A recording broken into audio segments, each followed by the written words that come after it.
share lah. Okey.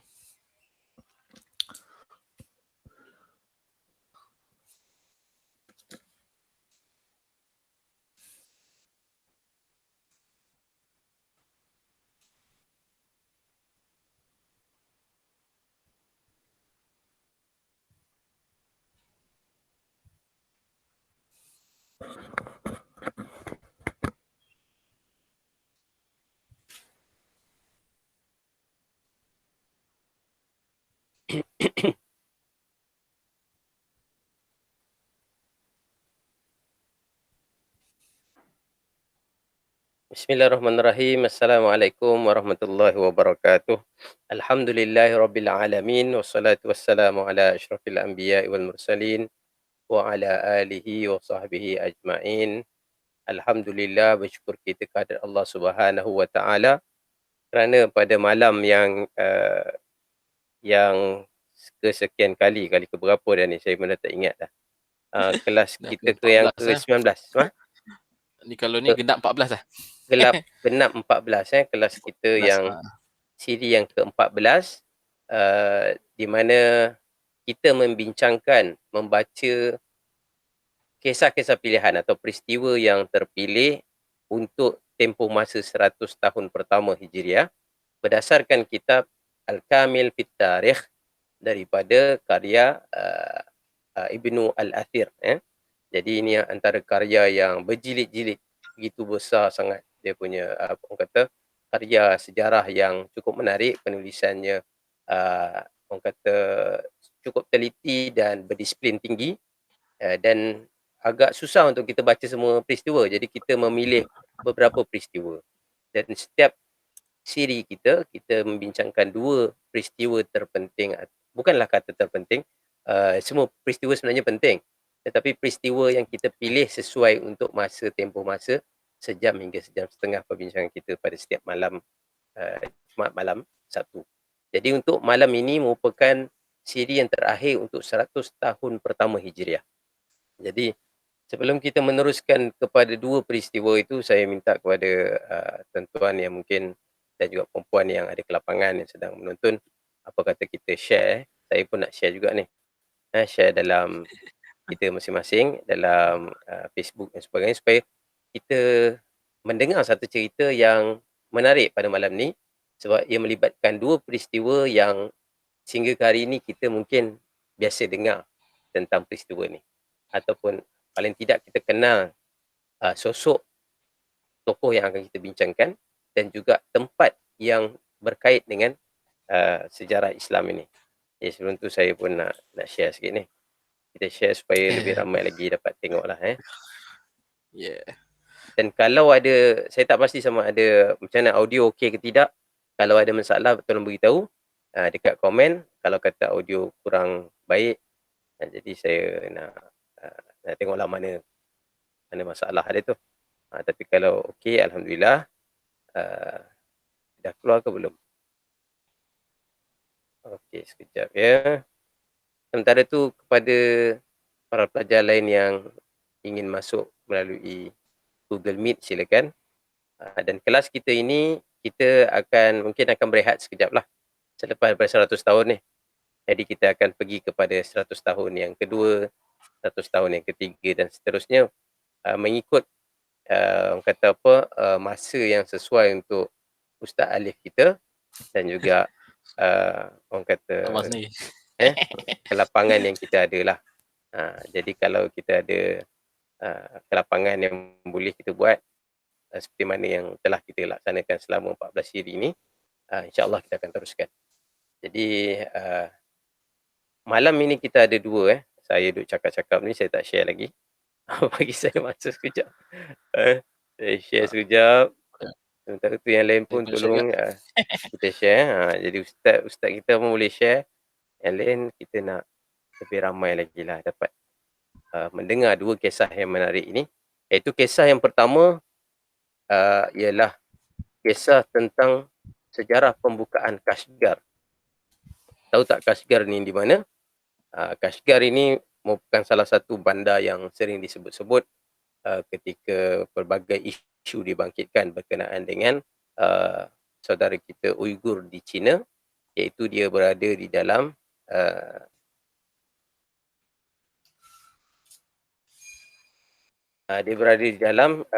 wilayah Xinjiang di China.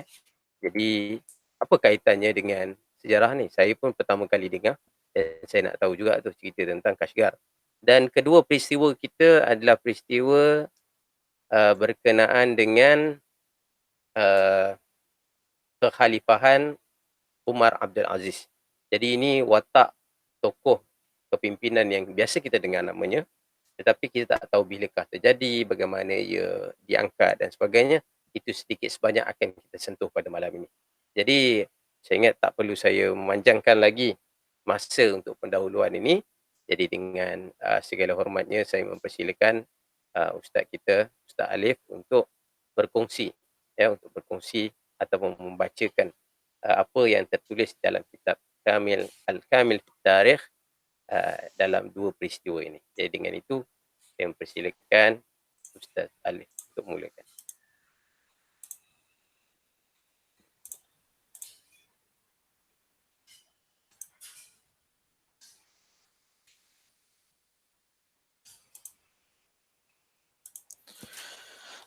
Okey, terima kasih ucapkan kepada Tuan Moderator, Cik Mat Suhail. Alhamdulillah, bismillahirrahmanirrahim. Alhamdulillahirabbil alamin. Wassalatu wassalamu ala asyrafil anbiya'i wal mursalin wa ala alihi wa sahbihi ajma'in. Fadhil rabbi shrah li sadri wa yassir li amri wahlul 'uqdatam min lisani yafqahu qawli, amma ba'd. Jadi, pertama sekali alhamdulillah kita panjatkan kesyukuran kerana acara ataupun program yang tidaklah berapa semegah sangat ni kan. Kita cuba nak bawa satu sesi bacaan kitab sejarah ni. Akhirnya kita telah lengkap. Sedar tak sedar kita dah selesai masuk ataupun kita dah baca secara tak langsung 100 tahun yang pertama daripada keseluruhan time frame yang ada dalam kitab Al-Kamil fi Tarikh ini. Alhamdulillah. Dan kita pun sudah ada 14 siri, bermakna 10 siri kita dah cover satu minggu dua kisah, dan termasuk 4 siri yang awal kita dah bincangkan tentang mukadimah dia. Jadi alhamdulillah untuk yang pertama ni kita dah selesai 14 siri. Baiklah. Pendahuluan sebagaimana yang Cik Muhammad Suhail dah terangkan tadi, itulah tajuk yang kita akan bincangkan untuk siri yang terakhir kita pada malam ini, bersempena dengan 100 tahun yang pertama. Baiklah. Jadi kita lihat dalam tempoh ini kita akan cover dua kisah. Kita akan baca sedikit, kemudian kita akan ulas sedikit kisah yang berlaku di antara tahun yang ke-90 sehingga yang ke-100.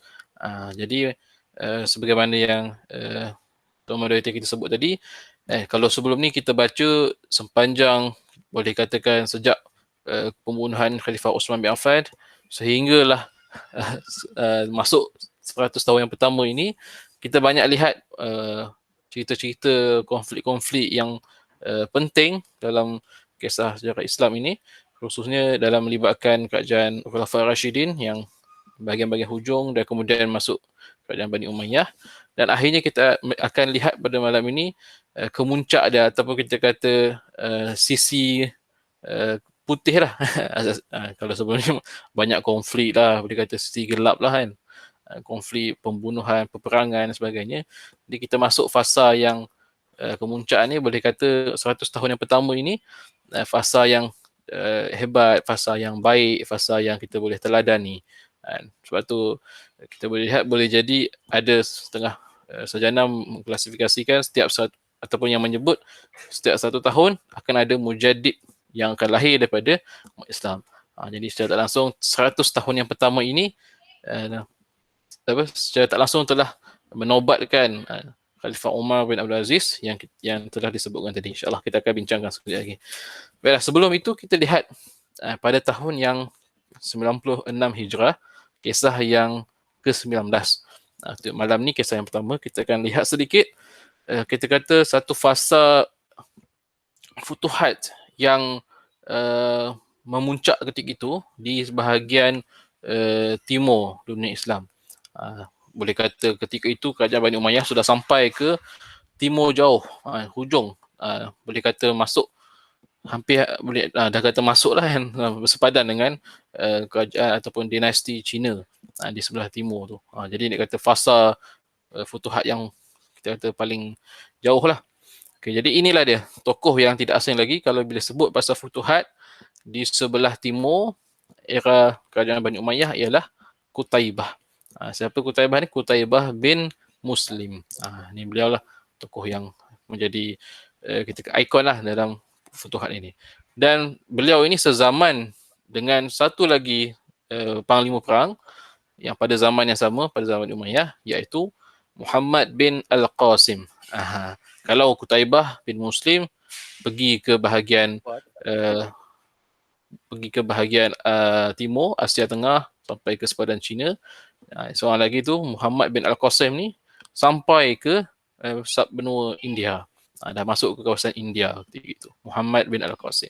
Jadi dua-dua jeneral perang ni kira macam mencapah dua lah. Satu pergi ke bahagian China, satu pergi ke bahagian India. Itulah sedikit. Dan Qutaibah ni hidup ataupun menjadi jeneral perang pada zaman kekhalifahan Al-Walid bin Abdul Malik. Okay, jadi tajuk dia kita lihat qala al-musannif rahimahullah taala wa nafa'ana bi ulumi fid dharain amin. Dzikru fathu Qutaibah Madinatu Kashgar. Kashgar. Itu dia. Ataupun bahasa dia Qutaibah membuka kota Kashgar. Okay, macam boleh kita sebutkan tadi, Kashgar ini adalah satu kota yang penting lah di wilayah Xinjiang yang kita tahu situ ada ramai Muslim, etnik minoriti Muslim, dan juga kita lihat pentingnya kota Kashgar ini. Kenapa? Sebab dia menjadi salah satu apa kita kata RNR lah, ataupun stesen di sepanjang laluan sutera itu. Jadi secara tak langsung Qutaibah ni telah menguasai satu kawasan yang strategik lah ketika itu, memang betul-betul sepadan dengan dinasti ataupun empire China. Kita lihat sedikit, kita baca sedikit apa yang ditulis oleh Imam Ibn Asir.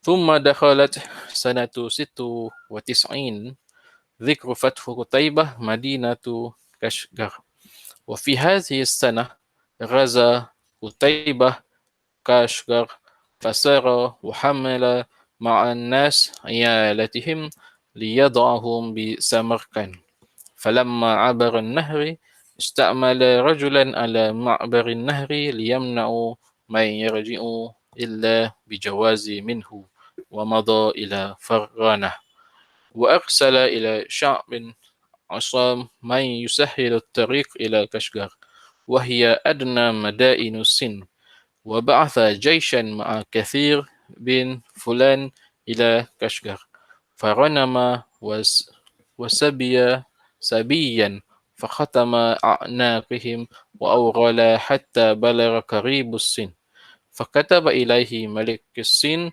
أن أبعث إلي رجلا شريفا يخبرني عنكم وعن دينكم فانتخب قتيبة عشرة لهم جمال وألسن وبأسا وعقلا وصلاح فأمر لهم بعدة حسنة ومتاع حسن من الخز والوشي وغير ذلك وخيول حسنة.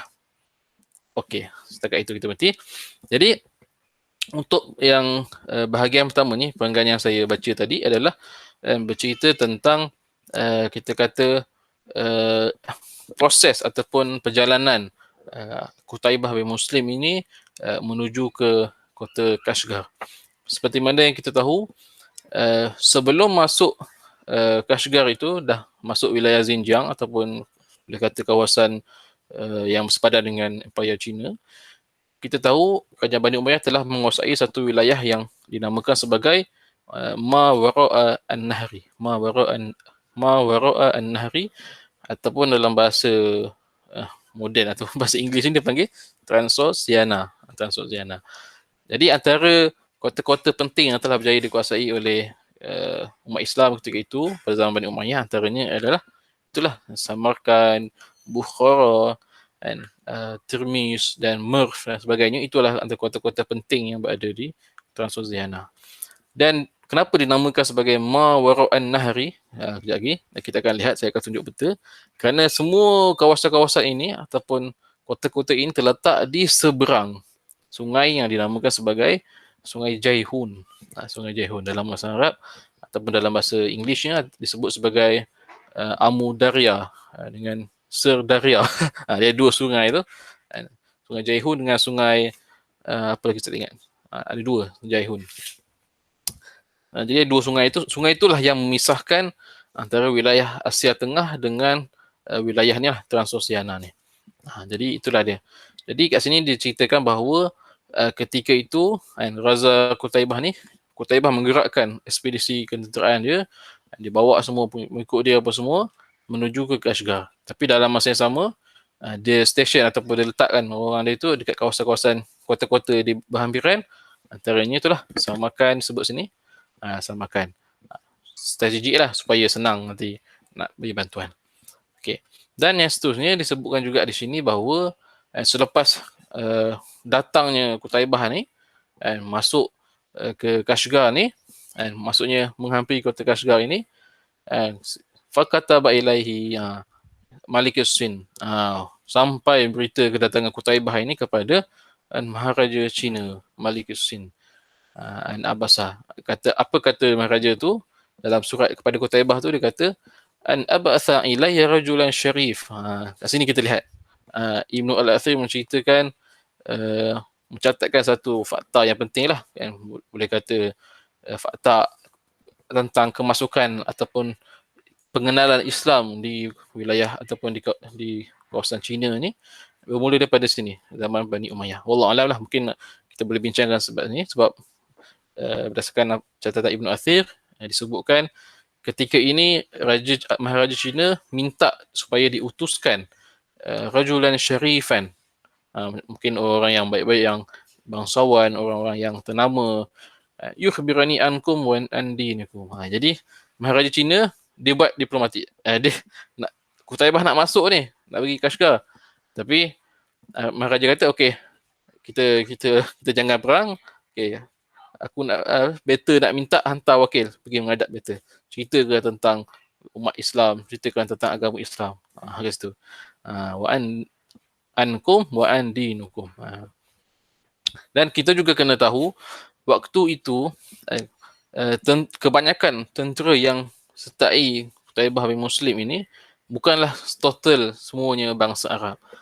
Jadi kat situ adalah bangsa Ajam ataupun terdiri daripada kaum Turki, kaum bangsa Iran dan sebagainya yang join sebagai tentera menjadi tentera Qutaibah ni. Jadi nak katakan mungkin boleh pemimpin dia bangsa Arab, tapi kat sini dalam hal ini Maharaja Cina minta supaya kenalkan siapa kamu ni siapa? Maksudnya merujuk pada umat Islam lah kan. Dan apa yang kamu apa agama kamu? Ceritakan sikit tentang agama kamu kan. Maksudnya pengenalan lah, sesi ta'aruf gitu. Okey, kita tengok. Okey, lepas tu Qutaibah pun bila dapat surat itu, fantakhaba Qutaibah asyratan lahum. Maksudnya Qutaibah pun pilihlah asyrata ni 10. Asyrata 10 dalam 10 orang yang tersebut lah, orang yang bangsawan, orang yang ternama, yang handsome macam tu cantik lah, Jamal, Alasan, yang fasih tutur katanya apa semua kan, nak persembahkan dekat Maharaja kan, bijak apa semua. Okey, kemudian dipakaikan pakaian apa semua, bawa kuda apa semua. Ini salah satu tokoh penting yang ada dalam rombongan ini, iaitu kalau kita sambung, wa kana minhum Hubairah bin Mashmaraj. Saya tak pasti sebutan Mashmaraj ke Mushmiraj ke, sebab dia tak ada tanda pula. Hubairah bin Mushmiraj Al-Kilabi. Ni kalau Kilabi ni nampaklah dia ni daripada keturunan bangsa Arab. Okey. Hubairah ni ada dalam delegasi tersebut, 10 orang tu. Faqala lahum, jadi Qutaibah pun katalah ke ni delegasi ini, Qutaibah kata, idza dakhaltum alaihi fa'lamu anni qad haflaftu anni la ansarifa hatta ata'a biladahum wa akhtama mulukahum wa ajaba kharajahum. Okey. Jadi Qutaibah pun pesan dekat delegasi ini, dia kata Qutaibah ni adalah jeneral perang kan, dia macam dia macam strict sikit lah, macam tegas sikit kan. Macam tu. Gitu. Apabila kamu masuk ataupun pergi menghadap kepada marginer tu, kan, bagi tahu dia bahawa aku ataupun ni Taibah ni ataupun kita kata panglima tentera Islam ni lah, tidak akan berundur. Maksudnya tidak akan menghentikan lah kita nak mara kan. Tidak akan berhentilah nak membuka wilayah semua sehinggalah raja-raja ataupun kita kata pemerintah ataupun raja Cina itu patuh ataupun tunduk dan membayar kharaj. Kharaj ini macam jizyah lah, kharaj ni cukai. Fasaru wa alaihi bayrah. Kemudian delegasi ni pun pergilah bergerak. Tapi okey, saya akan sebutkan ada satu soalan jugalah yang mungkin kita boleh bincangkan sekejap lagi. Okey, tak apa, lagi saya akan tengahkan.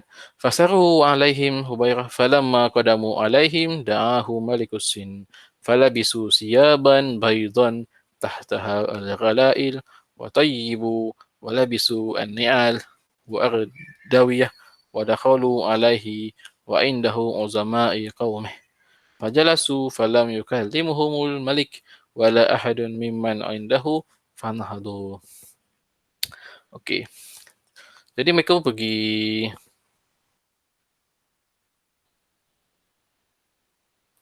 okey. Jadi Maharaja Cina pun menjemputlah daripada pergi tu, Maharaja Cina pun menjemputlah datang hadap. Jadi delegasi ni fala bisu siap, pakailah baju yang cantik-cantik apa semua kan. Pakai wangi-wangian apa semua kan. Pakai ridak apa semua nak menghadap raja. Kemudian bila menghadap tu wa indahu uzama qaumi. Okey, ada besar-besar, kita bayangkanlah macam mana kan. Menghadap delegasi menghadap maharaja kan. Okey, fajalisu, kemudian duduk. Falam yukallimuhum malik. Maharaja tak cakap apa-apa. Tak cakap, dia senyap je. Wala ahadun mimma indahu, dan tak cakap pada sesiapa pun yang ada dalam rombongan tersebut. Fanhadu, kemudian bangun. Orang tu delegasi tu bangun lah. Dah habis dekat datang je, lepas tu keluar. Faqala malikul liman hadarahu kaifa ra'aituhum haula. Okey, barulah maharaja ni tanya. Maharaja tanya kepada kita kata pembesar-pembesar dia lah yang ada. Apa pandangan, apa pendapat kamu semua tentang mereka ini? Faqalu ra'aina qauman ma hum illa nisaan ma baqiya minna ahadun illa intashara ma indah. Pembesar-pembesar kata, kami melihat satu kaum, mereka ini tidaklah lebih macam mana, seolah-olah macam mereka ni macam seperti golongan-golongan wanita saja, illa nisaa, macam macam lemah lah kot. Macam tak nampak kuat, tak nampak macam bengis apa kan. Falamma kana ghadan, okey, tu hari yang pertama. Bila hari yang kedua, da'ahum, maharaja jemput lagi. Falabisu washiya wal ama'i wa khaza wal matarif. Pakailah lawa-lawa lagi. Falamma dakhalu qila lahum irji'u. Bila dah masuk menghadap, lepas tu disuruh pula balik. Qala li ashabi kaifa ra'aytum sama juga soalan yang sama maharaja tanya kepada besar dia. Qalu hazi ashibah mi hayati rijal min tilka. Jadi kali ni dia tu kata yang pada hari ni mereka ni nampaklah sikit lelaki. Nampaklah sikit macam orang lelaki. Dan ashbahu bi hayati rijal daripada yang sebelum ni, daripada yang semalam. Okey. So falamma kana yaumus salis da'ahum fashaddu silahihim wa labisul bait wal marafiri wa akhadhu suyuf wa rimah wa qasi wa rakabu fanazaru ilaihi malikusin fara'a amsalul jabal muqbilah falamma danu rakazu rimahim wa aqbalu. Ya.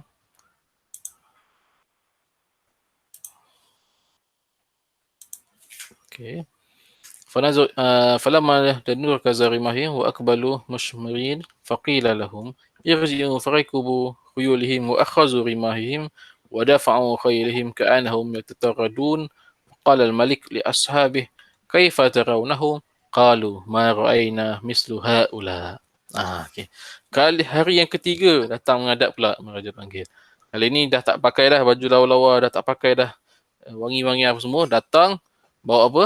Fashaddu silahihim. Oh, pakai. Bawa senjata, bawa pedang, bawa perisai. Wala bisu pakai serba putih. Wala bisu bayda. Kan. Kira nak macam panglima perang lah, macam askar lah kan. Pergi menghadap. Lepas tu barulah Maharaja tanya semula. Uh, Pembesar-besar dia jawab. Mana tadi? Okay, mana tadi? Qalu ma ra'ayna mislu haula.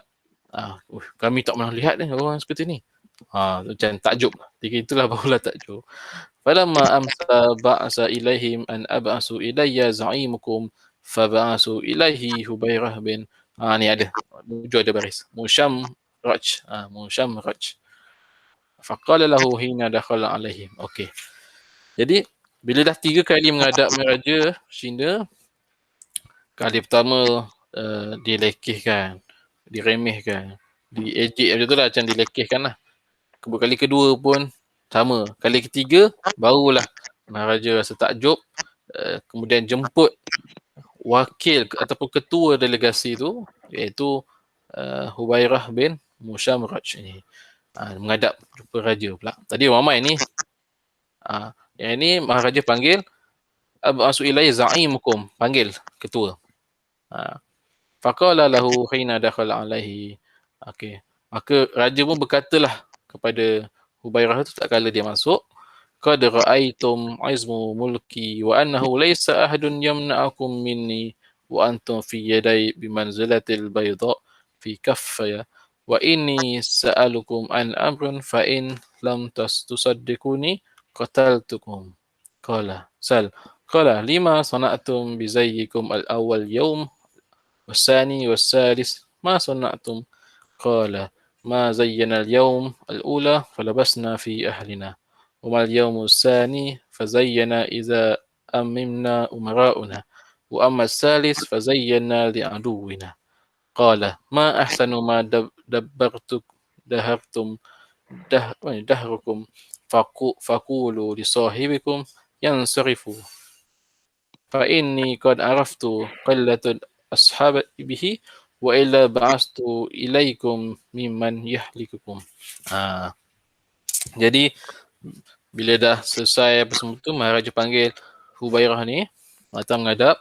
Maharaja pun tanyalah kepada Hubairah, kenapa hari pertama kau pakai macam ni, kamu pakai macam ni, kau semua pakai macam ni, hari kedua pakai macam ni, hari ketiga baru pakai macam ni. Kemudian Hubairah ni pun ceritalah kenapa dia orang pakai pakaian macam tu. Ini kita nampaklah politik ni nak bagi tahu tujuan asal satu benda-benda yang berkaitan dengan diplomatik lah kan. Macam helah-helah tak tahu lah taktik-taktik macam mana. Jadi dia ceritakanlah Hubairah ni ceritalah hari pertama dia kata apa tadi? Yaumul awal falabisna fi ahlina. Hari yang pertama ni okey, kita orang pakai ni macam ni kalau kita orang berada dengan bersama keluarga. Maksudnya baiklah, baik, sayang atau macam itulah, menunjukkan macam itulah.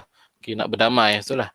Adapun hari yang kedua, aminna umarauna. Ketika mana kami ni menghadap para pemimpin kami. Dia macam dah berubah sikit lah pakaian tu. Dan yang ketiga, fazayyana li'aduwina. Ni pakai macam ni untuk kami pakai bila menghadap musuh kami. Jadi macam itulah satu benda yang kita kata mungkin adalah helah sebalik itu kan. Sebab kan Qutaibah dah pesan tadi, dia kata bagi tahu kat Maharaja Cina ni yang dia Qutaibah tak akan berundur. So nak akan pergi teruskan juga futuhat, nak kuasai kawasan Maharaja Cina tu kan. Melainkan tunduk. Kalau tak tunduk, tak nak bayar cukai, tak nak bayar jizyah kharaj, perang. Jadi itulah dia. Hubairah ni sebagai ketua delegasi dia buat macam tu. Nak menunjukkan bahawa tujuannya adalah seperti itu. Kalau tak nak, mula-mula okey baik, kalau terima baik. Kalau kedua okey tak masalah. Kali ketiga kalau tak nak, kita perang lah apa lagi kan. Macam tu. Nak bagi nampak. Jadi lepas tu kita kata okey. Lepas tu Maharaja berkata ma ahsana ma dabartumuhu. Hebat dia. Bagus kamu ni. Raja pun kagum. Ma ahsana. Baguslah kamu ni. Kamu, kita kata perlakuan kamu ni memang kita boleh kata macam menakjubkan lah, mengkagumkan raja kan, maharaja kan. Lepas tu faqulu li sahibikum yansarif fa inni qad araftu qillatu ashab illa ba'su illa. Kemudian barulah maharaja ni bagi tahu, okey, pulanglah. Maksudnya dia kata pulanglah, kemudian araftu qillatu ashabih wa illa ba'astum ilaikum. Maksudnya raja pun okey ketika itu nak menjalinkan persahabatan perdamaian. Tak nak perang lah kan. Sebab dah nampak macam mana rombongan tu kan menyampaikan niat ataupun tujuan Qutaibah tu. So raja pun okey, kita berdamai lah. Baliklah semula macam tu. قالوا كيف يكون قيل أصحاب من أول الخيل في بلادك وآخر في منابع زيتون وما تخويفك إيانا بالقتل فإن لنا أجالا إذا هدرت فأكرمها قتل ولسنا نكره ولا نخاف وقد حلف أن لا ينصرف حتى يطأ أرضكم وختم ملوككم وتعطوا الجزية فقال فإنا تخرجه من يمينه ونبعث تراب أرضنا فيطأه فنبعث إليه ببعض أبنائنا فيختمه ونبعث إليه بجزية يرضاها فبعث إليه بهدية وأربعة غلمان من أبناء ملوكهم ثم أجازهم فأحسن فقدموا على قتيبة فقبل قتيبة الجزية وختم غلمان وردهم ووطأ تراب. Okey, habis itu. Ini semua ungkapan-ungkapan lah. Okay, tak apa. Jadi, dirikaskan cerita macam saya kata tadi, maharaja pun bersetuju untuk berdamai, kemudian hantar utusan balas. Sini maharaja hantarlah. Dia kata ni, hantar, bagilah juziah kan, macam bagi juziah lah, tanda tunduk, kemudian bagi hadiah, bagi bawa apa tu, rilman, pembantu lah, kita hamba, orang hamba. Lepas tu dia bagilah, sampaikan kepada Qutaibah ketika itu. Qutaibah pun terima. Kira macam secara tak langsung terjalin lah nak kata secara rasminya lah peperangan tidak berlaku lah antara dinasti Cina dan Kerajaan Bani Umayyah. Oh ya, sebelum saya terlupa, ketika itu dinasti Cina yang memerintah ialah dinasti Tang. Saya melihat tu dinasti Tang namanya. Dan kalau saya melihat nama raja dia Xuanzong, apa nama? Mungkin Tuan Suhail boleh cerita Xuanzong. Xuanzong, Xuanzong. Raja dinasti Tang. Itu sezaman dengan pemerintahan Bani Umayyah. Adapun kalau kita lihat selepas ini pada zaman Bani Abbasiyah, barulah wujud kata konflik bersenjata antara dinasti Tang tu juga dengan kerajaan Abbasiyah di Talas. Itu famous lah nama peperangan tu, peperangan Talas. Jadi untuk Bani Umayyah ni dia berdamai. Maksudnya tak ada peperangan, tak ada konflik. Okey. Jadi macam saya kata, okey, kita dah dapat sedikit gambaran tentang peristiwa ini. Jadi saya nak kita tengok dulu lah apa dia. Sedikit ada gambar yang saya boleh tunjukkan. Inilah keluasan dia, wilayah Bani Umayyah, Daulah Umayyah. Okay, macam saya kata tadi, Ma Bara'an Nahri. Inilah Transoxiana ni, kawasan ni. Kat sebelah ni lah. Ni masuk dah. Kashgar, apa semua Xinjiang masuk sampai ke China. Jadi ni Khawarizm, kawasan ni Khurasan. Jadi kalau kita nak, saya kongsikan sedikit lah kalau macam kita nak baca peta tu kan. Setidaknya nama-nama ni kita kena ingat kalau dalam sejarah Islam. Jadi kalau macam misalnya dalam Bani Umayyah ni, nama Khurasan ni kita kena ingat kalau Khurasan ni dia meliputi kawasan inilah Iran ni. Kawasan belah-belah Iran ni. Sekarang ni Afghanistan, Iran, apa lagi atas tu apa? Kashmir, kawasan ni Khurasan ni. Jadi kat tengah ni kita ada Iraq. Lepas tu kat tengah ni ada Jibal, Faris, Kirman, itulah Makran. Ni nama-nama ni lah. Lagi apa yang nampak Syam, ni macam kita biasa tahu Syam, Jazirah kat sini, Jazirah. Lepas tu lagi Mesir, Burqah, Fizan, apa ni, Maghrib, Ifriqiya ni lah. Rupanya Ifriqiya ni sini saja wilayahnya.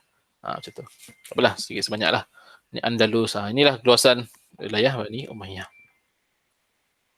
Okay, kita lihat Jadi itulah yang saya cuba buat lah. Saya cuba cari gambar-gambar yang sesuai untuk kongsikan. Jadi inilah yang berlaku pada Talas ni, Battle of Talas ni lah pada zaman Abbasiyah tu. Tapi kat sini dia cakap ketika itu dinasti Tang memerintah ya. Okay, dinasti Tang memerintah sini. Ini adalah kerajaan Bani Umayyah. Jadi kat sinilah sepadan tu. Okay, so ada Chola apa semua kan. Khmer. Ketika tu lah zaman tu. Tahun 737. Abad ke-8 masih. Ni adalah gambar sikit lah. Saya cari kat internet je. Gambar lama. Gambar kota lama Kashgar. Sini. Ni peta kini sekarang ni. Ada di sini Kashgar. Okay, sepadan. Kiranya kalau kita lihat sini lah. Kawasan-kawasan Kazakhstan ni. Bawah ni, kawasan bawah ni. Semua ni dah Pakistan termasuk. Ni semua dari wilayah Bani Umayyah. Okay. Yang jadi kita nak lihat sekarang. Ada satu isu lah yang saya cuba nak bangkitkan tentang persoalannya, adakah raja Malik ataupun maharaja yang ditemui oleh Hubairah tu adalah maharaja dinasti Tang ataupun ni Xuanzong ni, Tang ni, adakah dia ni maharaja ni ataupun raja ataupun pemerintah kota Kashgar itu. Itulah bila kita baca tadi tak disebut pun kan, adakah Malikusin tu merujuk kepada maharaja Cina ataupun pemerintah kota Kashgar tu. Jadi itulah yang kita nak, kita tak pastilah. Wallahualam, mungkin kita boleh tengok. Jadi itu yang pertama. Yang kedua ini saya kongsikan screenshot lah daripada satu video ni, history. Ni menunjukkan wilayah-wilayah yang ada ketika itu. Kat sini Umayyad Caliphate hijau ni. Jadi kat sini warna kuning ni adalah Tang Empire. Kemudian Tibetan Empire, Empire Tibet. Jadi yang warna-warni ni, warna-warni ni. Jadi saya nak sebut kat sini yang warna-warni ini adalah kerajaan-kerajaan kecil ataupun kita kata kerajaan boneka lah. Kerajaan boneka yang dicaturkan oleh dinasti Tang ataupun Bani Umayyah. Jadi bermakna kita boleh lihat dalam dua kuasa besar ketika itu kan, Bani Umayyah di sebelah barat, Empire Tang, dinasti Tang di sebelah timur. Kat tengah-tengah ni Tang Sozayana ni ada banyak kerajaan-kerajaan kecil yang boleh dimanipulasi. Siapa yang pandai manipulasi dapatlah kuasai. Jadi boleh jadi Qutaibah itu Kashgar di sini. Ni kawasan ni. Jadi boleh jadi Qutaibah tu dah berjaya kuasai ni, kawasan-kawasan ni kan. Dah berpakat, kemudian nak masuk ke Kashgar ni. Jadi macam tadi kita baca, Raja Cina tu kata tak nak perang, so dihantar balik utusan, bagi hadiah apa semua, persahabatan. Jadi kekal lah sepadan Cina itu sampai sinilah, tidak dikuasai oleh Bani Umayyah. Jadi satu yang ketiga, mungkin tak ramai yang sebut tentang perkara ini. Apabila Qutaibah bin Muslim meninggal dunia, beliau mati, dia dibunuh, tak salah saya, dibunuh komplot lah. Jadi ketika itu ada perolakan sedikit. Jadi Qutaibah mati dibunuh di sinilah, di kawasan ni lah, Tang Sozayana ni. Kemudian itulah wilayah ini tidak dapat diteruskan lagi. Maksudnya pembukaan Futuhan ni tak dapat dikuasai. Akhirnya dinasti Tang ambil kesempatan kuasai kerajaan-kerajaan kecil ni.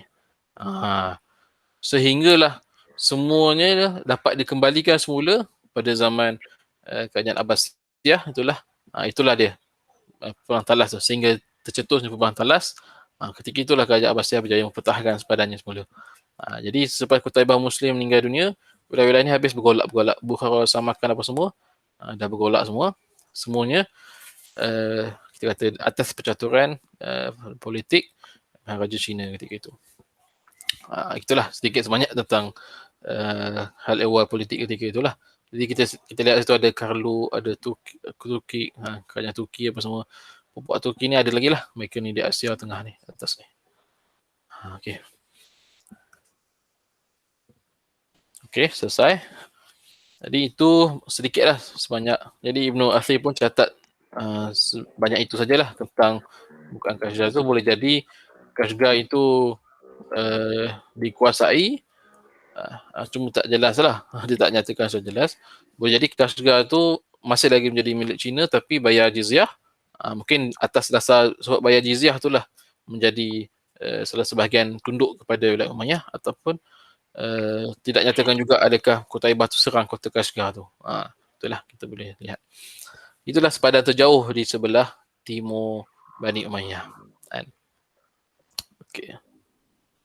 Jadi kita masuk pada yang kedua pula, kisah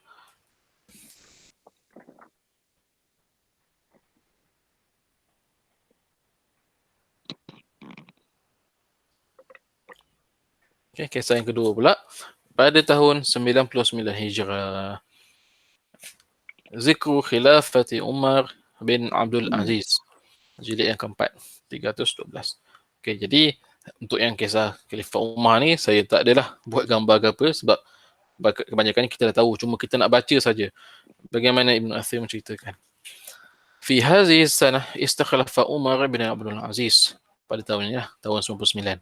والسبب ذلك أن سليمان بن عبد الملك كان بدابك سليمان بدابك ومرض على ما وصفنا فلما ثقل عهد في كتابه لبعض بنيه وهو غلام لم يبلغ فقال له رجاء بن حيوة ما تصنع يا أمير المؤمنين إن مما يحفظ الخليفة في قبره أن يستخلف على الناس رجلا صالح.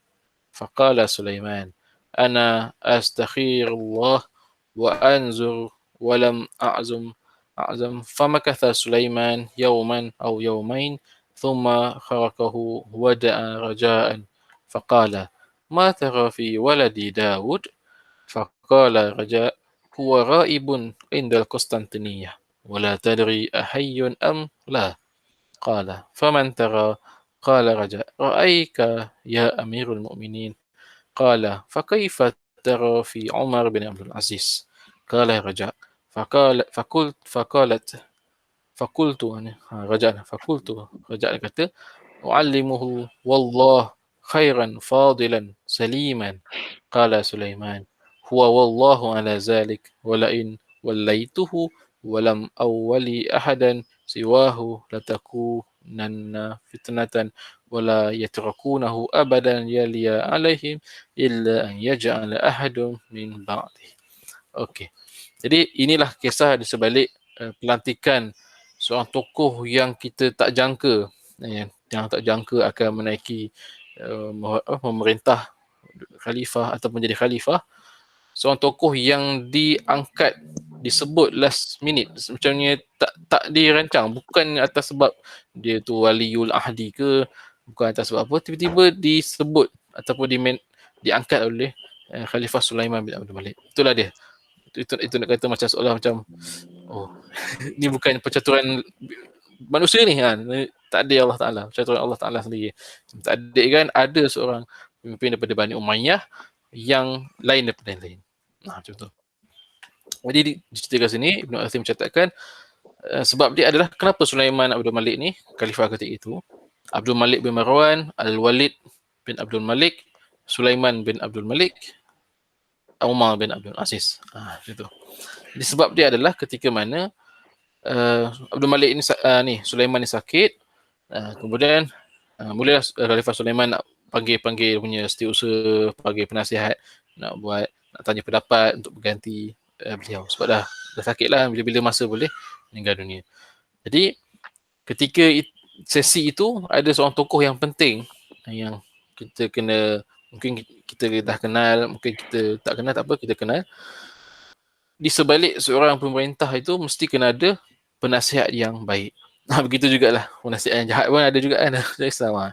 Jadi dalam kes ini Allah takdirkan melalui penasihat inilah keputusan khalifah berubah. Beliau adalah Raja' bin Haywah inilah. Raja' bin Haywah ni penasihat kepada Khalifah Sulaiman. Atas nasihat daripada Raja' inilah Khalifah Sulaiman bin Abdul Malik membuat keputusan untuk menamakan Umar bin Abdul Aziz. Ni dia tanya apa pendapat kau? Mula-mula tanya apa pendapat kau tentang anakku Daud. Ketika tu anak Khalifah Daud ni duduk pergi kat ni, ada dekat Konstantinopel, mungkin duduk ikutlah ekspedisi pengepungan tu kan, pada zaman khalifah tu. Jadi tak ada anak dia, tak ada. Jadi raja kata, kita pun tak tahu bila dia nak balik. Adakah dia akan balik hidup ke, balik ke mati ke? Wallahualam lah. Raja bagi nasihat macam tu. Kemudian khalifah tanya lagi, jadi siapa yang kau rasa sesuai? Lepas tu barulah raja kata, fakaifa tara fi Umar bin Aziz. Ni. Khalifah tanya semula. Khalifah tanya lagi, apa pendapat kamu tentang Umar bin Aziz? Tiba-tiba je. Baru tanya anak, tiba-tiba tanya pasal Umar bin Aziz pula. Raja berkata, okey. Raja kata, ni lah. Raja pun mengakui lah bahawa Umar ni memang baik, seorang yang boleh kita percaya dan sebagainya kan. Wallah. Siap bersaksi, bersumpah lagi. Wallah ala zalik. Walain walaituhu walam awwalu ahli siwahu. Cuma satu masalah dia, boleh kalau kamu boleh kepada kalau khalifah nak lantik Umar ni, tapi satu masalah yang akan timbul selepas tu adalah inilah geng-geng Bani Umayyah ni akan protes. Ni katalah walain walaituhu walam awwala ahadan siwahu, kalau dia orang ni tak terpilih maka akan jadi fitnah. Geng Bani Umayyah ni akan berontaklah, sebab Umar bin Aziz bukanlah keturunan terus daripada khalifah yang memerintah tu. Dia cuma kita kata sepupu lah. Dia kata sepupu. Sebab ayahnya Abdul Aziz, adiknya Abdul Malik. Macam tu lah. Jadi adik-beradik Abdul Malik. Jadi bukannya waris keturunan yang terus daripada khalifah. Okey, jadi raja pun nasihat, cara nak elakkan masalah tu, khalifah tuan lantik lah mereka ni selepas Umar tu. Barulah boleh. Okey. Jadi semua wakana Abdul Malik qad ni Khalifah ni Ibn Asir cerita balik, wakana Abdul Malik qad ahida ila al-Walid wa Sulaiman ay yaj'ala akhahuma Yazid waliyu ahdin. Fa amara Sulaiman an yaj'alu Yazid bin Abdul Malik ba'da Umar. Wa kana Yazid ghaiban fi mawsim. Qala raja qultu ra'ika fakataba bismillahirrahmanirrahim. Hadha kitab min Abdullah Sulaiman amirul mu'minin Umar bin Al-Aziz, inni qad wallaituka al-khilafah ba'di wa min ba'dika Yazid bin Abdul Malik. Fasma'u lahu wa'ati'u wattaqullah wa la takhtalifu fayatma'u fikum. Wa khatama al-kitab thumma arsala ila Ka'ab bin Jabir al-Absi صاحب الشرطة فقال ادعوا أهل بيتي فجمعهم كعب ثم قال سليمان لرجاء بعد اجتماعهم اذهب بكتابي إليهم وأخبرهم بكتابي ومرهم فليبايعوا ومن وليت فيه فافعل. Okey, jadi bila khalifah pun dah bersetuju dengan cadangan raja tu, lalu khalifah pun tulislah wasiat. Jadi ini bukannya macam kalau kita lihat sebelum ni macam mana Muawiyah bin Sufyan menamakan anaknya Yazid, kita juga lihat macam mana Abdul Malik bin Marwan menamakan anaknya Al-Walid.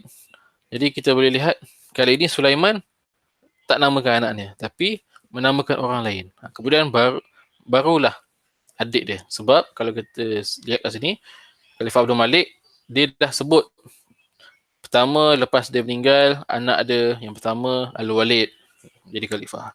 Lepas Al-Walid meninggal, Sulaiman jadi khalifah. Lepas Sulaiman, Al-Walid sekali lagi, Al-Walid kedua. Jadi tiga ni. Jadi untuk mengelakkan timbul masalah, dia letaklah Umar bin Aziz tengah-tengah ni. Lepas tu kemudian baru balik. Jadi selesailah masalah. Orang pun akan puas hati. Jadi dia tulislah surat, kemudian diisytiharkan. Dia panggil ketua polis, sahibul syurtah, panggil, lepas tu isytiharkan. Minta bai'ah daripada semua orang untuk menerima Umar bin Abdul Aziz, kemudian Al-Walid bin Abdul Malik. Al-Walid dan Yazid, silap. Al-Walid, Sulaiman dan Yazid bin Abdul Malik. Ini Yazid yang kedua. Okey. Lepas tu panggil. Faqalu nadkhulu wa naslam ala amirul mu'minin. Qala na'am. Fadakhalu faqala lahum Sulaiman fi hadzal kitab alladhi fihi yadi Raja' bin Haywah ahidi فاسمعوا وأطيعوا لمن سميت فيه فبايعوه رجلا ولا تفرقوا. قال رجاء فأتاني عمر بن عبد العزيز فقال أخشى أن يكون هذا أسند إلي شيئا من هذه الأمر فأنشدك الله وحرمتي ومودتي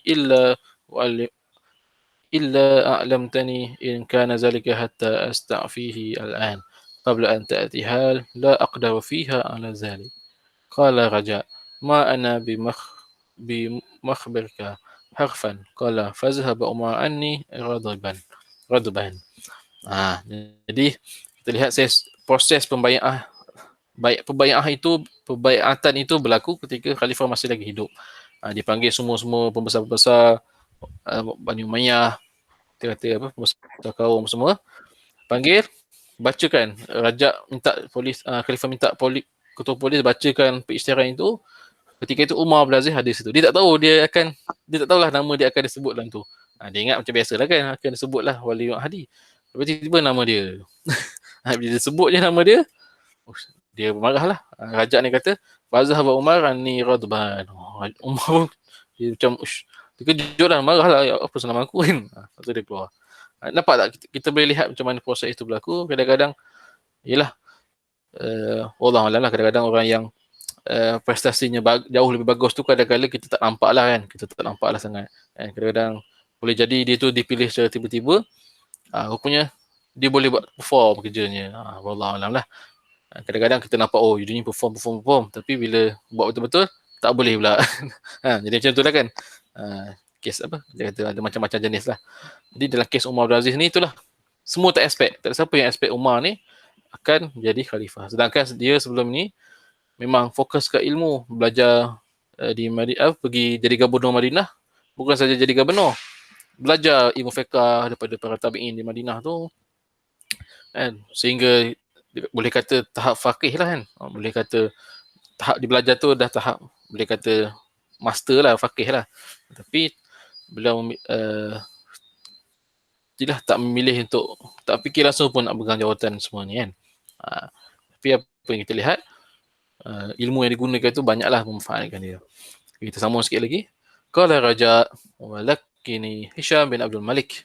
Hisham bin Abdul Malik ni anak yang keempat Abdul Malik. Al-Walid, Sulaiman, Yazid dan Hisham. 4 orang anak Abdul Malik ini semua jadi khalifah. Sebab itulah Abdul Malik ini digelar sebagai Abul Khulafa. Bapa kepada khalifah, Abul Khulafa. Banyak. Okay. Hisham kata, inna li bika hurmah wa mawaddah qadimah wa indi syukrun fa'lamuni bihadzal amr fa in kana ila ghairi takalamtu wallahu alayya alla adhkura syai'an min zalika abada. Qala Raja fa'abaitu an akhbiruhu harfan. Ni Hisham datang. Ni waktu ni kita kata apa? Saya tersilap tadi. Waktu ni Raja tak isytiharan lagi. Dan boleh jadi Hisham ni tak tahu apa yang diwasiatkan oleh Sulaiman. Jadi Hisham ni pun pergilah menggendek-gendek kat Raja ni. Bagi tahulah aku apa yang ada kat dalam tu. Siapa yang nama yang khalifah sebut tu. Lepas tu Raja ni berkata, fa'abaitu an akhibu harfan, aku tak nak bagi tahu. Ni kisah ni Raja sendiri yang tulis. Raja bin Haywah tu sendiri yang menceritakan. Kemudian direkodkan oleh Imam Ibn Asir. Fansarifa Hisham wa huwa yadribu bi ihda yadahi ala ukhra. Medita tu. Dah tak puas hati dah, pergi dah tanya tak jawab. Belah buatlah. Itu dah tak puas hati lah kan. Wa yaqul fa ilayya wa man idza nahaitu anni atakhruju min abani Abdul Malik. Qala Raja wa dakhaltu ala Sulaiman fa idza huwa yamut faja'atu idza akhaztuhu sakratu min sakaratil maut harfatuhu ila al-qabilah fayaqulu hayna yanfak lam ya'ni ba'da fafaltu zalika marratain aw salas falamma kana salisa qala min al-an ya Raja in kunta turidu syai'an ashhadu an la ilaha illallah wa ashhadu anna Muhammadar Rasulullah faraftuhu famata. Ketika ini Raja menceritakanlah sangat-sangat pembagian Khalifah Sulaiman. sempatlah mengucapkan kalimah syahadah. Dan yes, saya ulang sekali lagi, waktu ini tak diisytihar lagi secara umum. Cuma yang tadi saya kata panggil polis tu, ketua polis hanya menghebahkan kepada orang yang terdekat lah. Kita kata apa, pembesar-besar istana, orang yang ada dekat istana khalifah lah. Isyam tu mungkin tak tahulah, dia tak tahu lagi. Jadi khalifah pun sudah meninggal. Falamma ramaltuhu sajjaitu wa aghfaltu bab arsaltu ila zawjatihi faqala kaifa asbah فقلت هو نائم قد تؤتي ونظر إليه رسول تغيزيا فرجع فأخبرها فنزم أنه نائم فأجلست على الباب من أثق به وأوصيته ألا يبره ولا يترك أحدا يدخل على خليفة. Telitilah kita boleh bayangkan dah khalifah dah meninggal, raja pun tutup pintu, jangan bagi sesiapa tahu, hatta isteri khalifah sendiri pun tak tahu yang khalifah sudah meninggal. Dia kata macam tu. Jaga raja ni lah memainkan peranan penting lah kepada meneruskan niat Khalifah Sulaiman ni untuk melantik Umar bin Aziz. فخرجت فأرسل كعب بن جابر فجمع أهل البيت سليمان فاجتمعوا في مسجد دابك فقلت بايعوا فقالوا قد بايعنا مرة. Okay. Ni kita tengok macam mana kaedah dia. Jadi bila dah semua dah settle lah, khalifah semua dah kita apa, dah kunci semua, dah ada jaga, dah kawal rapi, tak siapa yang tahu khalifah sudah meninggal.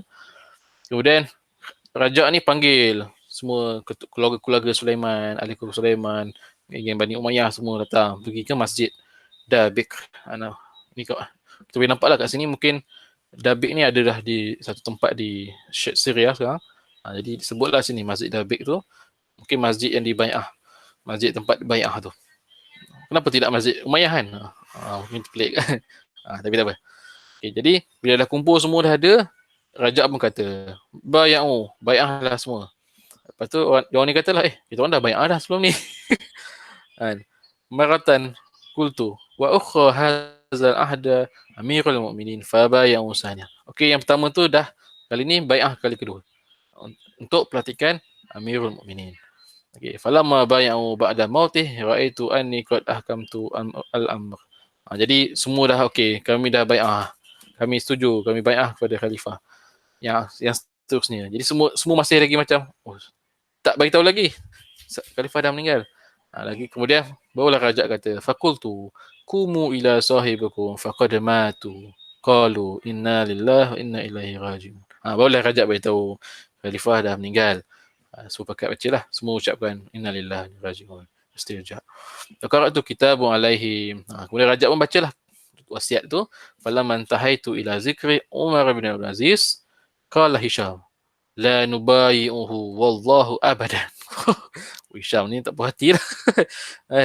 Dia dah pergi cuba korek lah siapa nama tu kan, tapi tak dapat. Tiba-tiba nama Umar pula, bukan nama dia. Nampaklah kat situ kan.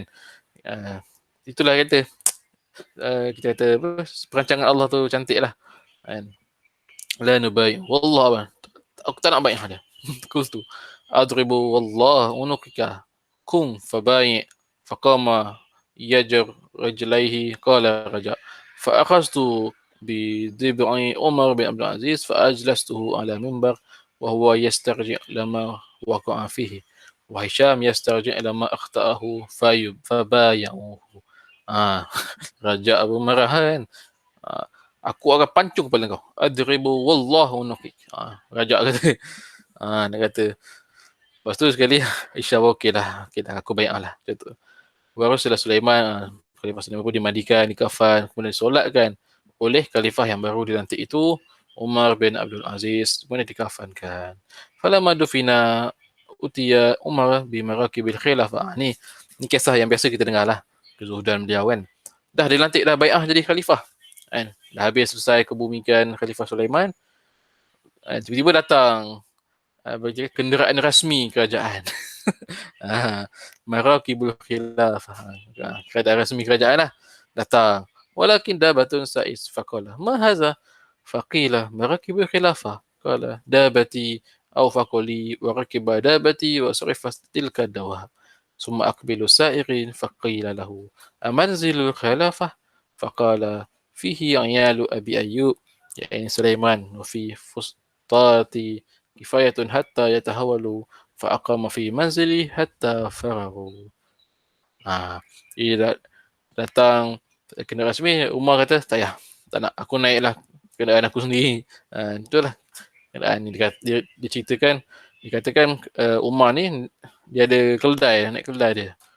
Dia tak nak naik kenderaan rasmi khalifah, kuda yang ada semua yang cantik tu kan. Tak nak. Lepas tu kemudian orang istana tu tanyalah, orang pegawai tu tanyalah, ni rumah ni, kediaman rasmi khilafah ni macam mana? Oh tak nak, aku duduk rumah aku je lah. Atas. Kemudian Umar pun duduklah rumah dia sampailah beliau meninggal dunia. Okey. Begitulah kot. Jadi inilah sedikit sebanyaklah macam mana proses peristiwa pelantikan Khalifah Umar bin Abdul Aziz. Itulah dia, dicatatkan dengan detail. Saya rasa detail sekali lah. Dan Ibn Athir ni mencatatkan daripada mulut Raja' bin Haywah tu sendiri. Jadi macam seronok lah kita baca kan, seolah macam kita baca Raja' tu menceritakan pada kita. Itulah kisahnya.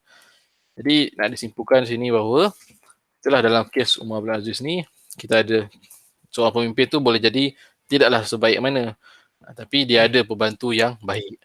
Ada kala juga pemimpin tu baik, pembantunya tak berapa nak baik sangat. Itu biasalah. Kan, wallahu a'lam. Intah. Serahkan pada moderator kita.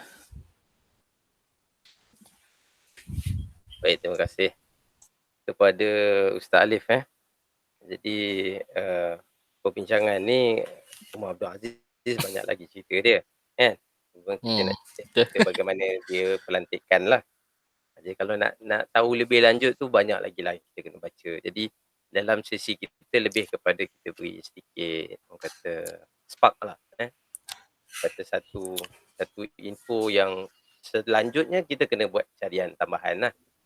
Berkenaan dengan cerita Kashgar ni, saya pun pertama kali lah dengar. Pertama kali saya dalam pertama saya kali tu maksudnya bukan pertama kali tahu, tapi pertama kali dengar satu cerita yang detail. Maknanya 3 kali pertemuan kan. kan? Kali. Ini detail ni, catatan yang detail.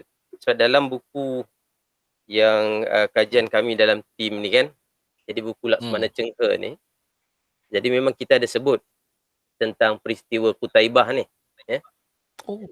Kita ada sebut cerita tentang Kutaibah ni, tapi kita tak jumpalah sumber sampai sedetail yang kita bincang malam ni. Jadi boleh add on ni bang. Boleh tambah ni. Memang boleh tambah lah. Jadi Maharaja yang kita sebut Xuanzong tadi, Maharaja tu memang kalau dalam buku kami ni kami tulis memang diminta diadakan perbincangan sebelum dia melayani lah permintaan Kutaibah, melayani permintaan Maharaja tu. Dan kalau ikutkan setakat sumber yang terhad ni, kita tengok memang kemungkinan besar adalah memang Maharaja Xuanzong lah, dinasti Tang. Dia di mana bang? Ibu kota dia bang? Pada waktu ni ibu kota dia, kalau tak silap, sekejap Maksudnya dia orang pergilah daripada Kashgar tu pergi ke ibu kota Tang tu. Dari ibu kota Tang tu dia pergi ke Kashgar. Tang ni dekat belah-belah, saya dah tak ingat, tapi dekat-dekat dengan kawasan Beijing juga. Tapi bukan Beijing yang sekarang. Dia kawasan-kawasan tak ingat dah nama dia. Apa namanya, Maharaja ni turun, dan kemudiannya kalau kita tengok dari segi wilayah kekuasaan tu, wilayah tu adalah wilayah yang dia memang tak aman lah. Sebelum tu dia berada di bawah kuasa bangsa Turki kan. Bangsa Turki, kemudian dinasti Tang dapat ambil alih. Selepas dinasti Tang, Tibet pula dapat mengambil kawasan Kashgar. Kemudian Tang balik. Jadi yang datangnya delegasi Kutaibah ni pada waktu Tang dapat ambil balik. Tapi selepas daripada ni nanti Tibet akan ambil balik kawasan ni. Hebat juga Tibet. Sebab memang empire yang besar juga. Cuba tengok balik yang apa peta tadi Alif tunjuk tu. Okey, sekejap saya buka.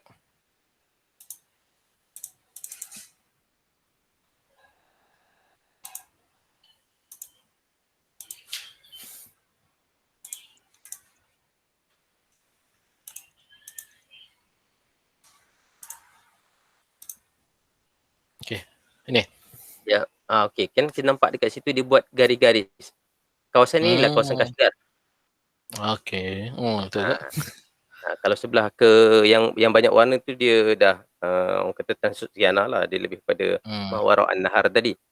mhm, Lepas tu, satu lagi perkara yang mungkin ramai, mungkin tak berapa maklum kan, berkenaan dengan asal-usul bangsa Turki yang memang di kawasan ini. Jadi, kalau kita tengok dari segi sejarah, Asia Tengah ni adalah bangsa Turki, dan ketika mana, kerajaan Umayyah memang di dalam mereka juga terdiri daripada askar-askar dan juga hamba daripada Turki ni, bangsa Turki. hmm, Bangsa Turki tu pula berpuak-puak. Jadi dekat situ kalau kita nak cerita pasal bangsa Turki, yang Karluk ke, yang hmm, apa nama ni, Saljuknya nanti, kemudian banyak hmm, lagi, itu semua adalah daripada puak-puak keluarga Turki kan, ah, bangsa Turki. Dan hmm, dia membawa saya juga kepada yang selepas itu dalam buku kami pun tak cerita panjang lah, satu, 2 perenggan je. Kita cerita hmm, pasal Qutaibah tu. Kemudian yang tadi perang perang Talas zaman Abbasiyah kan. mhm. Dan ada satu lagi yang buatkan saya tertarik dan kami tak habis kaji lagi benda ni, Oh, adalah, kitab ini. Nampak ke? ha, nampak? Eh? Kitab Ar-Risalatul Ula daripada Abu Dulaf Al-Muhalhil. Kitab ini para Hmm, orientalis menolak, kitab ini sebagai satu kitab catatan sejarah oh, ya? yang sahih. Orientalis kata ini catatan yang mungkin dia dengar-dengar dan dia buat cerita khayalan dia lah. Oh, Sebab kalau kita betul. baca kisah ni nampak macam, uish, memang macam, orang kata apa, bukanlah nak kata pelik, tapi tak mustahil terjadi sebab dia pergi merentas, dia bermula daripada, sebab dari segi tahun pun kita tak tahu bila, tapi ada Ah, dia sebut dia hidup dalam zaman, Raja Khurasan waktu tu, ada nama dia Nasir bin Ahmad, tapi kita pun tak dapat hmm, nak kenal pasti zaman bila ni, Samaniyah kot. Amaliyah mungkin, Mungkin, ya. mungkin juga. Yang menariknya, dia berkait dengan Cina. Di kawasan Hmm, Mawar An-Nahar juga, Transrusiana juga, kawasan yang sama, ya. Daripada Khurasan punya kekuasaan tu, kemudiannya Raja Cina datang, dia nak melamar anak Raja, Samarkand, wow. Khurasan, dia nak Uish. kahwin. Oh, Jadi, uh, yang ini, menurut penterjemah Ustaz Arsyad Mukhtar ni, hmm, pandangannya, ada kebenaran juga catatan dia ni, sebab catatan dia juga dirujuk oleh, sumber-sumber sejarah yang lain, hmm. penulis-penulis sejarah yang lain, sebab dia umpama catatan Ibnu Fadlan juga, tidak ada Oh, ya, betul. sumber lain yang mengesahkan. Tapi tak semestinya bila tak disahkan oleh sumber lain, itu adalah sumber yang dibuat, apa, cerita yang dibuat-buat kan. Hmm, Jadi yang menarik bila dia cakap dia nak memperisterikan, eee, anak ni, jadi, raja kata tak boleh, sebab, kita macam anak raja, daripada raja Cina nak kahwin dengan, hmm, anak, puteri raja Islam kan. mhm. Dia kata tak boleh, tapi kita boleh buat sebaliknya. Maknanya, Ah, apa nama ni, kerabat diraja Islam kahwin okey. dengan puteri raja Cina. Oh, terbalik. Jadi Abu Dulaf Al-Muhalhil dia Ah, membalas lawatan tu untuk oh, meminang puteri raja Cina. okey. Jadi cerita ni saya tertarik, tapi perlukan kajian mendalam dan agak susah sikit Hmm, sebab sumber-sumbernya agak terhad. Sebab ini hmm, memang manuskrip lama juga yang diterjemahkan. hmm, Dia pergi ke satu kabilah, bagi contoh, kabilah Buja, kemudian kabilah hmm. Bojnak, kabilah Jikilu. Kabilah-kabilah ni adalah semua kabilah-kabilah Turki. Oh, Maksudnya bangsa Turki yang pelbagai, dan setiap bangsa ni dia ada kekuatan dia yang pelbagailah. Dan bila kita hmm, bercakap tentang kawasan ini, kawasan yang melibatkan bangsa Turki dan juga kalau kita mungkin hari ni kita kenal Uyghur kan. mhm. Mereka ni sebenarnya pada era zaman Umayyah dan Abbasiyah mereka belum Islam. Oh, ya. Kebanyakan mereka belum Islam, dan mereka kalau kita pergi sampai ke Kashgar, ke kawasan Umayyah, kawasan-kawasan Xinjiang yang hari ni Uyghur, Mhm, bangsa Uyghur, agak lewat. yang boleh Hmm. kita katakan mereka masuk Islam sekitar kurun yang ke-15. Jadi sebelum pada itu mereka agama-agama pagan lah, agama-agama Tenggerism kan. Inggris tu. Jadi mereka ni juga berkongsi budaya dengan orang Mongol. Mongol dan Ah, Turki awal. Turki pun sama. Mongol dan Turki awal. Jadi sampailah kepada dia menghadap Raja Cina. Dan diceritakan agak detail dia menghadap Raja Cina macam mana, disambut. Kami pun tinggal sebagai tamu dan sebagainya lah. Jadi saya kata macam, ini satu cerita yang agak detail. Yang setakat ni kami pun belum semak. Belum sempat lagi lah nak semak dengan sumber Cina. Dan satu lagi, kat situ nampak terbalik ke nampak? Apa tu? Kalah. Dan mereka juga singgah ke Kedah kan, Masya menuju Allah. ke negeri Kalah yang merujuk kepada Kedah lah. Jadi ini naskah-naskah yang agak nadir juga ni, yang diterjemahkan oleh Ustaz Arsyad Mokhtar. Saya tertarik sebab dia berkait. Jadi kalau nak cerita pasal bila dia berkait je dengan Cina ni, memang satu cerita yang menarik lah, sebab Cina banyak dokumen-dokumen yang kita belum habis bongkar, yang dari segi catatannya pun catatan yang jelas, yang mana insyaAllah tahun ni kita akan selesaikan. Saya dalam usaha tengah settlekan semakan draft kami ni. Apa Ini tu? berdasarkan Terdapat. Sungai Salam mengalir ke bumi. Masya Allah. panjang sikit, tebal betul ni, 300 lebih muka surat. Sedang dalam kita semakan ni, sebab kita banyak sumber-sumber yang kita sebelum ni tak pernah, mungkin kita tak pernah tahulah sebab ni sumber Cina kan. So kita bentangkan 6 kitab catatan Cina yang menceritakan tentang Islam di Cina. Jadi saya rasa banyak lagi kerja untuk kami di grup Legasi Chenghe, banyak lah. So yang Turki kena cari Turki lah. Saya rasa ini antara kitab Al-Kamil Fit Tarikh adalah kitab yang kita kena semak betul lah. Maknanya kalau hari ini pun kita dah berjumpa satu kisah yang pembukaan Kashgar oleh Qutaibah ni, kita pun tak pasti sama ada pembukaan tu maksudnya sekadar mendapat jizyah ataupun memang betul dia dapat kontrol kan kawasan tu. Adakah itu yang terjadi? Sebab kita juga kalau sampai ke hari ini, kawasan-kawasan Kashgar, kawasan, kalau saya tunjukkan satu peta lah banyak pula bercakap sikit malam ni. Dia dah termasuk bab Cina ni. Highlights tak apa. Okey. Panjang sikit dah.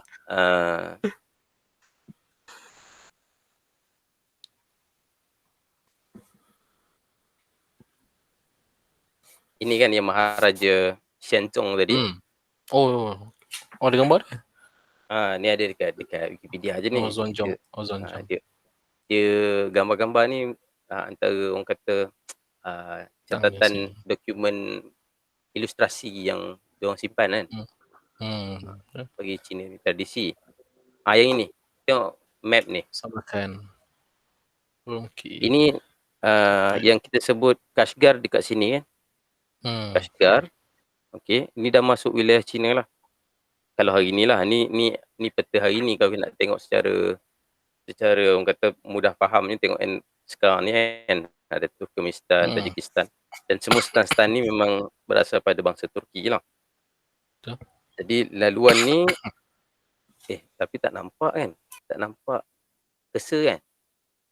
Laluan daripada Urumqi ke Taklamakan desert tu, kemudian Kashgar, Samarkand, ini adalah laluan sutera yang Alif sebut tadi. Jadi sehingga ke hari ini, keadaan kekacauan kawasan ni, sejak yang kita bincangkan ni, sampai ke hari ni, dia sama macam isu Iraq. Sejak daripada zaman Umar Khattab ke? Umar Al-Khattab lagi, sampai ke hari ni dia tempat panas. Jadi sampai ke hari ni memang inilah tempat panas yang agak susah untuk kita bagi satu kesimpulan siapa yang betul, siapa yang salah ke, ataupun pihak mana yang sewajarnya menguasai kawasan ini dan sebagainya lah. Jadi dia dah melibatkan isu-isu melibatkan perkembangan kuasa, perluasan kuasa politik kan. Jadi saya alhamdulillah pernah sampai ke Kashgar ni. Kita tak sangka rupa-rupanya kawasan Kashgar ni kawasan yang ada satu catatan, saya tak ingat siapa kita baca bila zaman Abbasiyah nanti, bila tentera masuk nak pergi ke Perang Talas, mereka sebenarnya agak mencabar sikit perjalanan mereka sebab mereka bertemu dengan bangsa Tuk yang kasar orang dia, dan dalam masa yang sama muka bumi kawasan Asia Tengah ni agak berbeza. Lagi rapat ke kanan nanti menuju ke utara, dia semakin tanah tinggi. Kemudian suhu dia lain macam sikit. So, tapi kalau dekat Taklamakan desert tu, dekat Kashgar, kawasan tu adalah kawasan padang pasir. Jadi kita pergi naik kapal terbang pun kan, lalu atas tu, dalam kapal terbang pun boleh panas. Dia punya padang pasir panas betul, dan kita boleh tengok gunung ganang tepi tu, gunung batu yang maknanya kalau nak berperang dekat kawasan ni memang bukan calang-calang lah tentera yang boleh berperang di celah-celah gunung batu tu. Betul tu. Jadi kawasan ini kalau katakan apa nama ni, ciri-ciri dalam hadis Nabi yang kata Ya'juj Ma'juj. Ya'juj Ma'juj, dari segi pemakaian dia apa semua memang berkait dengan orang kawasan ni juga. Jadi kawasan orang-orang Mongol, orang-orang Turkik ni. Sampai sekarang Kata mereka, tembok tu gunung lah kan. Kata tembok yang dikatakan tu mungkin gunung-gunung kan.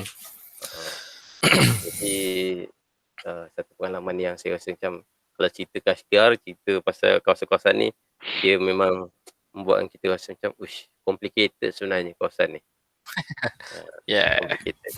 Termasuklah bila terpecah-pecah Tajikistan, Kyrgyzstan, Kazakhstan, Turkmenistan. Ini adalah hasil daripada pertempuran kuasa-kuasa besar Rusia, China dan yang lain lah. Jadi panjang lah cerita.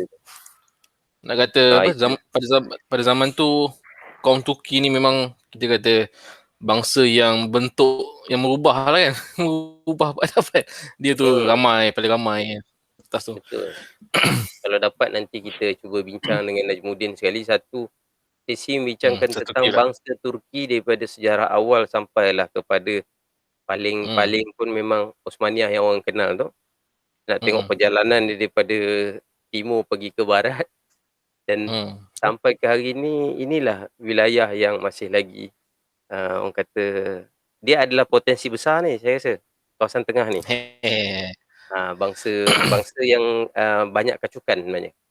Dia mula dengan tu, lepas tu dia berkacuk dengan Mongol, berkacuk pula dengan Arab, nanti dia berkacuk dengan Cina, berkacuk lagi dengan campuran agama, orang kata apa, pertembungan macam-macam agama, Yahudi pun pernah dan sebagainya kan.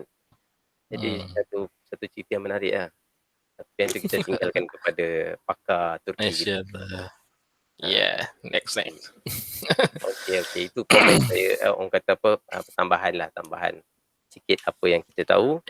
Mungkin ada yang lain nak tambah, silakan. Ni Syawal. Tak. Saya malam ni saya hanya mendengar sajalah. Pasal kawasan Asia Tengah ni bukan kawasan saya. Ni pasal Umar Abdul Aziz ni, komen sikit.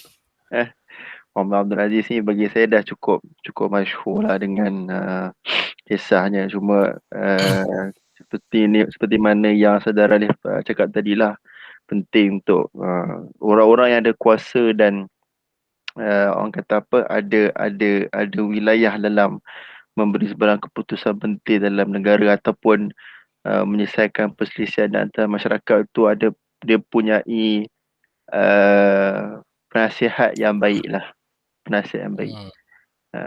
Dan sebenarnya punyai penasihat ni bukan setakat saja dalam kalangan khalifah ataupun menteri-menteri, tapi kalau kalau dalam bidang yang saya ceburi lah, bidang fiqh Islami ni, hatta para hukam, para hakim-hakim, para qadi-qadi pun kena ada penasihat-penasihat yang baik sebenarnya di kalangan al-ilmuwan. Dua orang dia juga. Jadi Oh. qadi ni dia tak boleh buat keputusan sendiri-sendiri lah. Biasa je lah kebiasaannya. Itulah setakat yang saya boleh kongsikan. Minta maaf lah lambat sangat tadi. Tak apa, tak apa. Abang Zuhail punya rambut lawa. Dah ikat mayang. Dia ikut masa dia. Masa tertentu. Dia ada masa dia.